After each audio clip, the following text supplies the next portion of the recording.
प्रभु यीशु मसीह के नाम से आप सबको जय मसीह की।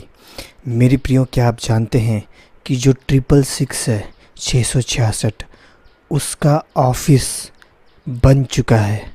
जी हाँ, मैं झूठ नहीं बोल रहा। चलिए आज की वीडियो शुरू करते हैं।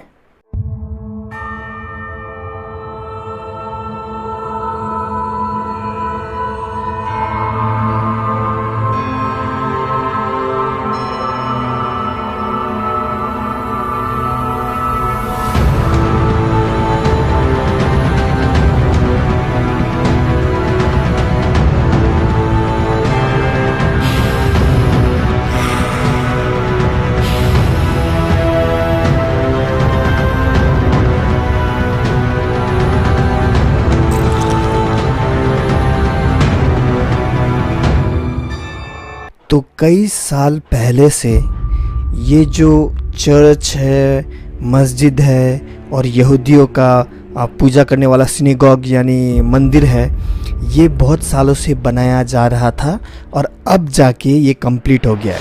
वैसे इसका जो बनाने का क्या मकसद है, ये चर्च, मस्जिद और यहूदियों का सिनेगॉग, ये सब बनाने का क्या मकसद है? वो मकसद ये है कि जो पॉप है, पॉप फ्रांसिस जो रोमन कैथलिक का सबसे बड़ा ओहदे पर है, उसका कहना है कि जो यीशु मसीह ने क्रूस पे अपना बलिदान दिया वो फेल हो गया, यानी व्यर्थ हो गया। ये देख लीजिए। That we are followers of Jesus Christ, and his life, humanly speaking, ended in failure, the failure of the cross. यहाँ पर पॉप फ्रांसिस का कहना है कि यीशु ने जो क्रूस पे अपना बलिदान दिया, लहू बहाया, वो व्यर्थ हो गया, फेलियर ऑफ द क्रॉस। तो सोचिए आप, रोमन कैथलिक शिक्षा कैसी है, जो ये बता रही है कि यीशु का क्रूस पे मरना फालतू था, व्यर्थ था। इसीलिए मैं रोमन कैथलिक शिक्षा के विरुद्ध हूँ। खैर, आगे बढ़ते हैं। आगे ये जो पॉप फ्रांसिस कह रहा है कि यीशु मसीह ने अपने क्रूस पे जो बलिदान दिया वो व्यर्थ हो गया, ये ऐसा क्यों बोल रहा है? ये ऐसा इसीलिए बोल रहा है क्योंकि ये कहना चाहता है कि यीशु मसीह पूरे संसार में शांति नहीं ला सका। इसीलिए पॉप फ्रांसिस ने क्या किया, इन्होंने मुस्लिम लोगों का जो सबसे बड़ा इमाम बोलते हैं ना, हाँ इमाम होता है, उनके पास जा गया वो सऊदी अरब में और उससे बातचीत किया शांति के विषय में। फिर यहूदी लोग का जो सबसे बड़ा गुरुजी होता है, रब्बी, उनके पास गया और उनसे बातचीत किया। और बातचीत करके इन्होंने ये सॉर्ट आउट, ये एक रास्ता ऐसा निकाला कि हम एक क्या करते हैं कि हम सब धर्मों को एक करते हैं, धर्म को एक बनाते हैं। पॉप फ्रांसिस ने कहा कि मुस्लिम लोगों को और यहूदियों को कि आप लोग जो हो, आप लोगों का पिता एक ही था, यानी अब्राहम, और हमारा भी वही पिता है अब्राहम। तो क्यों ना हम एक धर्म बन जाएं, एक धर्म। तो ये एक यूनिवर्सल पीस के तहत इन्होंने, ये जो पॉप फ्रांसिस ने, इसने एक ऐसा तरीका निकाला है कि एक धर्म को एक बनाया जाए। और जो पॉप फ्रांसिस है वो इन सब बड़े बड़े धर्मों के जो गुरु हैं, इमाम हैं, इनके साथ मिल के इसने एक धर्म बना भी दिया। मेरे प्रियो, ऐसा नहीं है कि ये बन रहा है, बन चुका है। यहूदी, मुस्लिम, क्रिश्चियन, ये तीनों ने मिलके, दुनिया के सबसे बड़े 3 धर्म मिलके, इन्होंने अब सऊदी अरब, अबू धाबी में अपना चर्च, अपना मस्जिद और अपना मंदिर बना लिया है। सिनेगॉग यहूदी लोग का वो बना लिया है। ये बन भी चुका है। ये बहुत सालों से चल रहा था कि ये बनेगा करके, वन वर्ल्ड रिलीजन। लेकिन अभी ये वन वर्ल्ड रिलीजन का जो हेडक्वार्टर्स है वो बन चुका है सऊदी अरब में, अबू धाबी में। बेसिकली यहाँ पर पॉप का ये कहना है कि हम सब जो धर्म हैं वो एक बन जाते हैं, और जब हम एक बन जाएंगे तो हम आपस में लड़ेंगे नहीं और शांति कायम रहेगी। तो धर्मों को एक किया जा रहा है, वन वर्ल्ड रिलीजियन। समझ सक रहे हैं ये बात किस तरफ जा रहा है? बाइबल की भविष्यवाणी की तरफ जा रहा है कि कोई भी खरीद नहीं सकेगा, बेच नहीं सकेगा, पैसा भी एक ही होगा, या कोई भी जब खरीद नहीं सकेगा इसका अर्थ यही है कि पैसा एक ही होगा।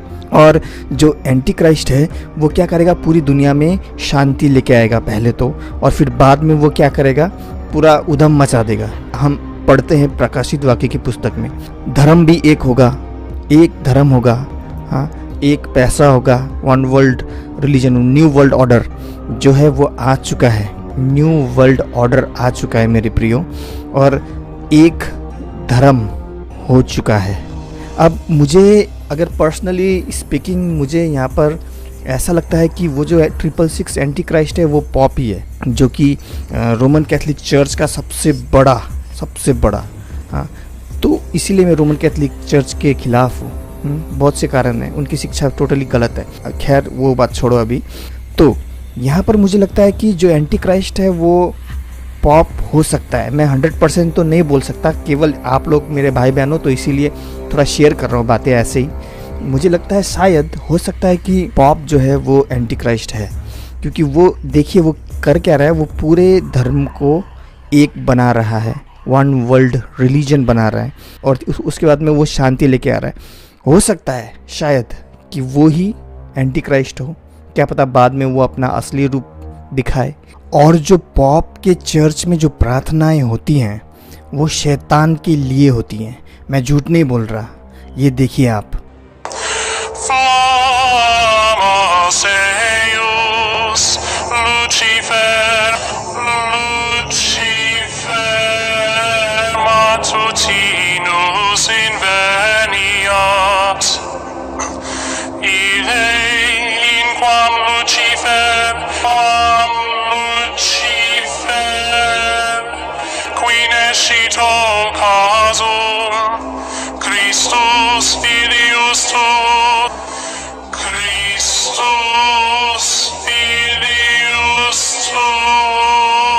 तो यहाँ पर हम साफ साफ देख सकते हैं कि जो पॉप फ्रांसिस है उसके चर्च में किस तरीके से शैतान से प्रार्थनाएं की जा रही हैं।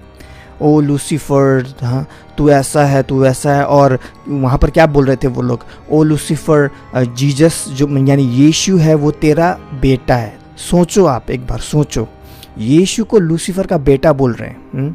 आप ध्यान से देखिए, अगर आपने सही से नहीं देखा है तो फिर से बैक कीजिए और वो वाला जो वीडियो है फिर से देखिए।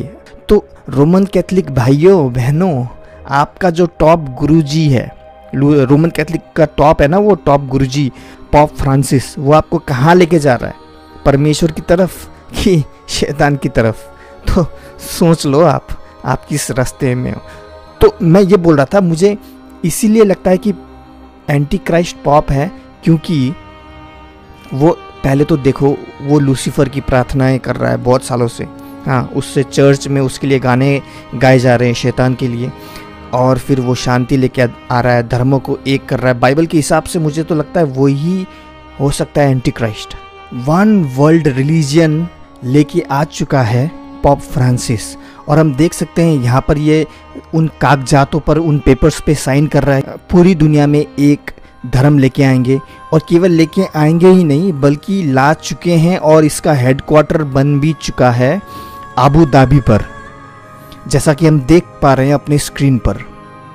तो मेरे प्रियो, हम किन दिनों में जी रहे हैं आप जान सकते हैं, बिल्कुल अंत के दिनों में जी रहे हैं, और वन वर्ल्ड रिलीजन आ चुका है। ऐसा नहीं कि आने वाला है, बल्कि आ चुका है। अब बहुत ही जल्द यीशु भी आने वाला है। बाकी सब चीज़ मैं आपके चरणों में छोड़ता हूँ। प्रार्थना करते रहिए, विनती करते रहिए, प्रार्थना में मुझे भी याद कीजिएगा, और प्रार्थना करना मत छोड़िए। अगर आप पाप कर रहे हैं, आपसे कुछ गलती हो रही है ऐसा जो कि परमेश्वर के वचन के विरुद्ध है, तो कृपया पश्चाताप कीजिए और प्रभु पे सच्चे उसके मार्ग में चलिए। मेरे प्रियो, आज के लिए इतना ही, मिलते हैं अगले वीडियो में, तब तक के लिए जय मसीह की।